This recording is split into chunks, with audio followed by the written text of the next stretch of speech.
నమస్కారం. కార్తీక మాసంలో వచ్చే ఆదివారం చాలా శక్తివంతమైంది. ఎందుకంటే కార్తీక మాసంలో ఆదివారం పూట తెల్లవారుజామున కార్తీక స్నానం చేస్తే అది నెల రోజుల కార్తీక స్నాన ఫలితాన్ని కలిగింపజేస్తుందని స్కాంద పురాణం వైష్ణవ ఖండంలో చెప్పారు.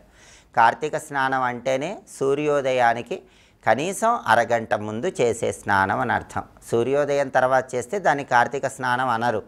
కాబట్టి సూర్యోదయానికి కనీసం అరగంట ముందు చన్నీళ్లతో స్నానం చేయాలి.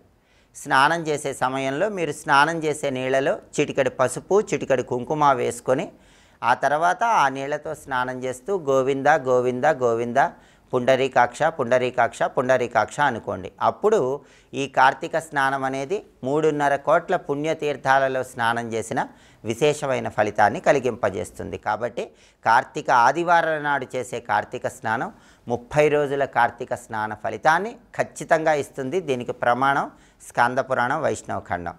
అలాగే కార్తీక మాసంలో ఆదివారం రోజు ప్రమోషన్లు తొందరగా రావటానికి, తండ్రి వైపు నుంచి రావాల్సిన ఆస్తులు తొందరగా రావటానికి, తండ్రి వైపు బంధువులతో ఉన్న గొడవలు తొలగింపజేసుకోవటానికి, రాజకీయాల్లో పదవులు రావటానికి, వ్యవసాయ రంగంలో లాభాలు రావటానికి, అనారోగ్యాలు తొలగింపజేసుకోవటానికి బెల్లం దీపాన్ని ఇంట్లో వెలిగించాలి. కార్తీక ఆదివారం నాడు వెలిగించే బెల్లం దీపం విశేషమైన శుభ ఫలితాలను కలిగింపజేస్తుంది. ఈ బెల్లం దీపం అనేది రవిగ్రహ దోషాలన్నీ తొలగింపజేస్తుంది. బెల్లం దీపం ఎలా వెలిగించాలంటే ముందుగా మీ పూజ గదిలో ఒక రాగి పళ్ళెము లేదా ఇత్తడి పళ్ళెం ఏర్పాటు చేసుకోవాలి. ఆ పళ్ళెంలో తడి గంధంతో ఒక స్వస్తిక్ గుర్తు వేయాలి. ఆ స్వస్తిక్ గుర్తులో కుంకుమ బొట్లు పెట్టాలి. ఇప్పుడు ఆ రాగి పళ్ళెం లేదా ఇత్తడి పళ్ళెంలో 3 గుప్పిళ్ళ బియ్యం పోయాలి. ఆ బియ్యంలో కొన్ని తమలపాకులు ఉంచాలి. ఇప్పుడు ఆ తమలపాకుల మీద చతురస్రాకారంలో ఉన్నటువంటి ఒక బెల్లం ముక్కను ఏర్పాటు చేసుకోవాలి. అయితే చతురస్రాకారంలో ఉన్న బెల్లం ముక్క ఎలా ఏర్పాటు చేసుకోవాలంటే ఒక చతురస్రాకారపు బెల్లం ముక్క తీసుకొని దాన్ని పై భాగం కొద్దిగా తీసివేయాలి. చిన్న రంధ్రంలాగా చేసుకోవాలి. అలా చేసుకున్నటువంటి చతురస్రాకారపు బెల్లం ముక్కను రాగి పళ్ళెంలో బియ్యం మీద ఉంచినటువంటి తమలపాకుల మీద ఏర్పాటు చేయాలి. ఈ బెల్లం మీద కూడా తడిగంధంతో స్వస్తిక్ గుర్తు వేయాలి. కుంకుమ బొట్లు పెట్టాలి. ఈ బెల్లం మీద ఉన్నటువంటి ఆ రంధ్రంలో ఆవు నెయ్యి పోసి ఒత్తులు వేసి దీపాన్ని వెలిగించాలి. దీన్నే బెల్లం దీపం అనే పేరుతో పిలుస్తారు. సూర్యుడికి బెల్లం అంటే ఎంతో ప్రీతిపాత్రం. అందుకే కార్తీక మాసంలో వచ్చే ఆదివారం సందర్భంగా ఇలా చతురస్రాకారపు బెల్లం ముక్క తీసుకొని మధ్యలో రంధ్రం చేసి దానిలో ఆవు నెయ్యి లేదా నువ్వుల నూనె ఏదైనా పోసి ఒత్తులు వేసి దీపాన్ని వెలిగించినట్లయితే ఈ బెల్లం దీపం అనేది సూర్యుడి సంపూర్ణమైన అనుగ్రహాన్ని కలిగింపజేస్తుంది.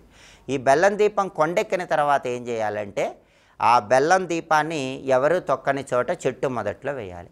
బెల్లం దీపం వెలిగించడానికి ఉపయోగించినటువంటి బియ్యాన్ని మాత్రం పొంగలి చేసుకొని సూర్యుడికి నైవేద్యంగా సమర్పించి దాన్ని ప్రసాదంగా స్వీకరించాలి. తమలపాకులు మీరు ప్రసాదంగా తినవచ్చు. ఈ ప్రత్యేకమైన విధి విధానం పాటించండి. సూర్యుడి అనుగ్రహానికి పాత్రలు కండి. కార్తీక ఆదివారం సందర్భంగా బెల్లం దీపం వెలిగించినప్పుడు మంత్రశాస్త్రంలో చెప్పబడిన ఒక ప్రత్యేకమైన మంత్రాన్ని ఇంటి యజమాని పఠిస్తే ఉత్తమ ఫలితాలు కలుగుతాయి. ఆ మంత్రం ఏంటో ఇప్పుడు మనం చూద్దాం. ఓం ఖం ఖహ ఖోల్కాయ స్వాహ. ఇది మంత్రం. ఈ మంత్రాన్ని చదువుకుంటే ఉత్తమ ఫలితాలు కలుగుతాయి. అలాగే మహిళలైతే ఓం సవిత్రే నమః అనే మంత్రాన్ని స్మరించుకోవాలి. కాబట్టి కార్తీక ఆదివారం సందర్భంగా బెల్లం దీపాన్ని ఇంట్లో వెలిగించి సూర్యుడి అనుగ్రహం పొందే సమయంలో మంత్రశాస్త్రపరంగా ఏ మంత్రం చదువుకోవాలో ఇంకొకసారి చూద్దామా మరి. ఓం ఖం ఖహ ఖోల్కాయ స్వాహ మంత్రం చదువుకోండి. బెల్లం దీపం వెలిగించండి. సూర్యుడి సంపూర్ణమైన అనుగ్రహానికి సులభంగా పాత్రలు కండి. స్వస్తి.